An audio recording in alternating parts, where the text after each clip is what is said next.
네, 반갑습니다. 오늘, 제가 마침 오늘 넘버링을 다는 게 222가 되거든요. 그래서 전에도 한번 설명드리긴 했는데, 오늘 이거 말씀드리고, 그리고 오늘 본문에 대한 이야기도 좀 하고, 가려고 합니다. 222의 앞에 두 자리는 장을 말하는 거고요. 그래서 오늘은 22장을 하는 거고, 뒤에 넘버가 그러니까 제가 한동안은 계속 하루에 한 장씩 하고 있기 때문에 계속 맨티 번호가 1로 계속 붙었었는데, 오늘 같은 경우에는 어제에 이어서 22장 후반부도 같이 하기 때문에 넘버 2가 붙은 거죠. 뭐 이렇게 넘버링이 붙는 거고요. 그리고 오늘 제가 순결에 대한 이야기를 할 거예요. 22장 후반부는 결혼 관계에 있을 때에 일어나는 어떤 문제들, 그리고 성적인 문제들을 논하고 있는데 한국 사회 안에 그리고 한국 교회 안에 있는 여러 가지 부분들을 좀 오늘 말씀을 좀 하면서 나눠야 될 게 하긴 할 건데 실제로 예배 때는 할 겁니다. 하지만 유튜브에 올라오는 건 기록으로 계속 남기 때문에 그걸 굳이 할 필요가 없어서 제가 일단은 실시간은 올려놓고 그리고 시간이 좀 지나서는 뒷부분은 잘라놓을 겁니다. 그래서 내일 새벽 시간에 올라가는 시간에는 다 잘려져 있는 부분이 올라갈 테니까 혹시 뒷부분 어디 갔나라는 생각이 들으시는 일이 좀 없도록 하셨으면 좋겠고요. 오늘 우리가 같이 볼 말씀 좀 같이 보고 말씀 좀 들어가도록 하겠습니다. 오늘 같이 볼 말씀은 22장 13절로 30절까지의 말씀입니다. 같이 보겠습니다. 어떤 남자가 여자를 아내로 맞아 동침한 뒤에 그 여자가 미워져서 이 여자를 아내로 맞아 가까이하여 보았더니 처녀가 아니었다 하고 비방하며 누명을 씌워 소문을 퍼뜨렸을 때에 그 여자의 부모는 그 여자가 처녀임을 증명하는 증거물을 가지고 성문 위에 회관에 있는 그 성읍의 장로들에게 가십시오. 그 여자의 아버지는 장로들에게 이렇게 말해야 합니다. 내 딸을 이 사람에게 아내로 주었더니 그가 내 딸을 미워하며 내 딸이 처녀가 아니었다고 비방하였습니다. 그러나 이것이 내 딸이 처녀임을 증명하는 표입니다. 그리고 그 성읍의 장로들 앞에 그 자리옷을 펴 보이십시오. 그러면 그 성읍의 장로들은 그 남자를 붙잡아 때린 뒤에 이스라엘 처녀에게 누명을 씌운 대가로 그 남자에게서 벌금으로 은 100세겔을 받아서 그 여자의 아버지에게 주십시오.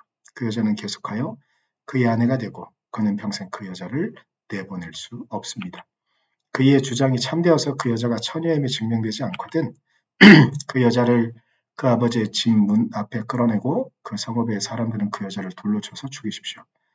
그 여자가 자기 아버지의 집에 있을 때 음행을 하여 이스라엘 안에서 수치스러운 일을 하였기 때문입니다. 그러므로 당신들은 당신들 가운데서 일어난 악의 뿌리를 뽑아야 합니다. 어떤 남자가 남의 아내와 정을 통하다가 들켰을 때에는 정을 통한 남자와 여자를 다 죽여서 이스라엘에서 이런 악의 뿌리를 뽑아야 합니다. 한 남자와 약혼한 처녀를 다른 남자가 성 안에서 만나서 정을 통하였을 경우에 두 사람을 다 성문 밖으로 끌어다 놓고 돌로 쳐서 죽여야 합니다. 그 처녀는 성 안에 있으면서도 소리를 지르지 않았기 때문이요. 그 남자는 이웃의 아내를 범하였기 때문입니다. 그리하여 당신들은 당신들 가운데서 일어나게 뿌리를 뽑아야 합니다. 어떤 남자와 약혼한 처녀를 다른 남자가 들에서 만나서 욕을 보였을 때에는 욕을 보인 그 남자만 죽이십시오.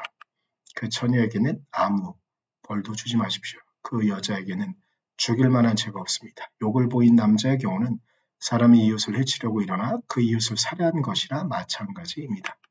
그 처녀는 들에서 그 남자를 만났으므로 약혼한 그 처녀가 소리를 질러도 구하여 줄 사람이 없었을 것입니다. 어떤 남자가 약혼하지 않은 처녀에게 욕을 보이다가 두 사람이 다 붙잡혔을 때에는 그 남자는 그 처녀의 아버지에게 은 50세겔을 지불해야 합니다. 그리고 그 여자에게 욕을 보인 대가로 그 여자는 그의 아내가 되고 그는 평생 동안 그 여자와 이혼할 수 없습니다.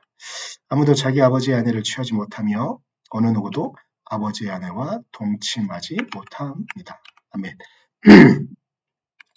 오늘 본문의 이야기들은 우리가 좀 전에 보긴 했지만 일단 첫 번째, 13절부터 21절까지에는 정상적인 혼인이 일어난 거죠. 근데 혼인에 일어났을 때 남자가 그 여자가 마음에 들지 않은 거죠. 자신의 아내가 마음에 안 드는 거예요. 근데 그 이유 중에 하나, 정당한 이유일 수 있는 이유, 그 중에 하나는 그 여인이 처녀가 아니었을 때예요.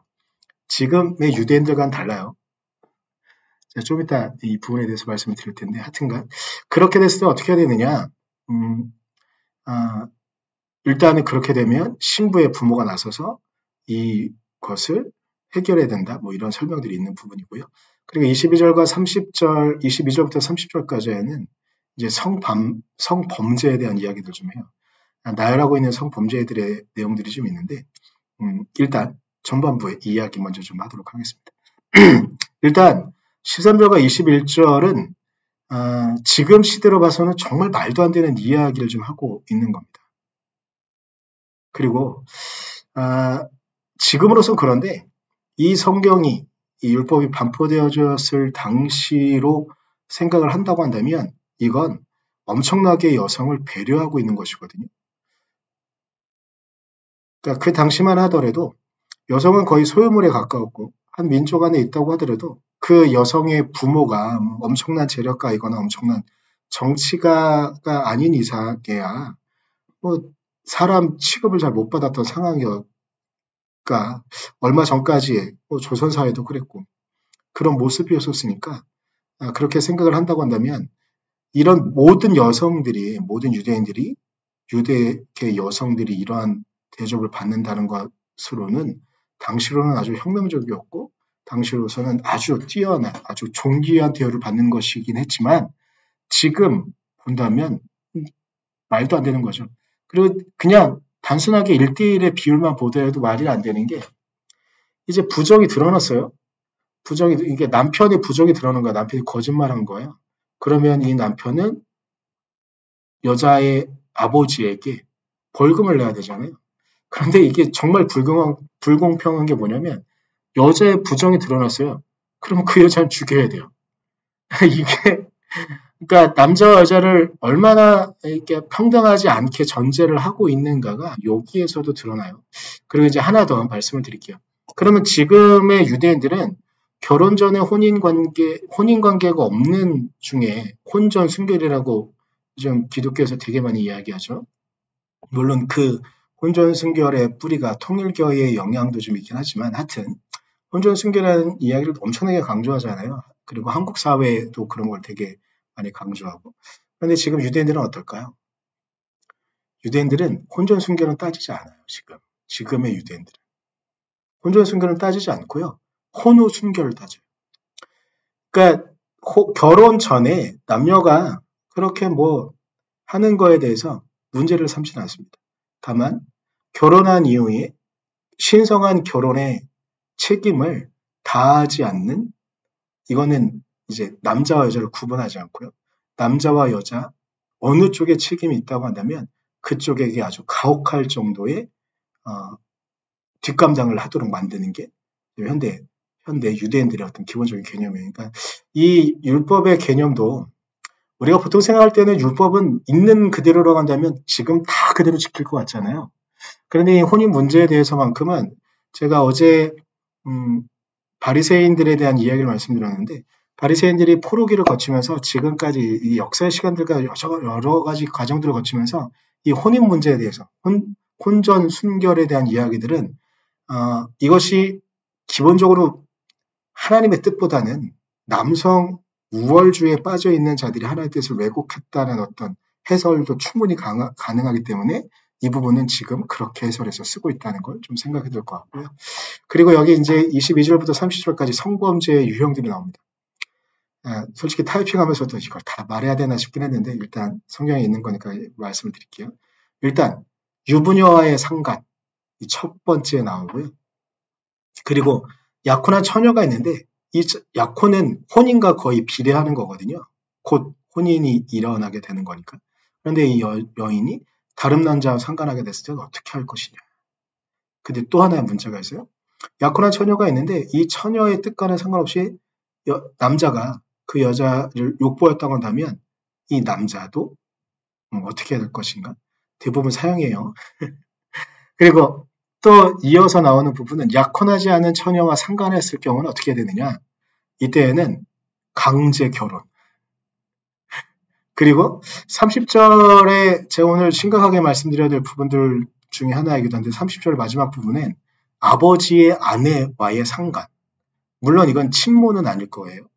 물론 극악의 경우에는 친모와도 이런 관계가 있을 수 있을까 싶긴 하지만 일단 상식적으로는 그런 이야기가 아니고 일단은 성경 안에 우리는 보면 아주 성경이 되게 이상적이길 바라기 때문에 1대1에 이 말씀도 어제 새벽에 말씀드렸던 거긴 한데 성경 안에 이상적인 일부 일처제의 어떤 그런 결혼 관념이 있을 거라고 기대하지만 그 당시에는 일부 다처제 아니면 어떤 다른 공동체에서는 일처 다부제 이런 제도는 당연한 것으로 생각했기 때문에 여기서 말하고 있는 부분은 뭐냐면 자기의 친모가 아니라 후처이거나 아니면 뭐 큰어머니이거나 이런 사람들과의 상간 이것도 결코 용서하지 않는. 근데 이것이 있는 이유는 뭐냐면요. 그 당시에 이런 일들이 너무나 성행했음을 말해주고 있는 반증의 증거이기도 합니다. 자, 이 부분부터는 제가 유튜브에는 자를 거예요.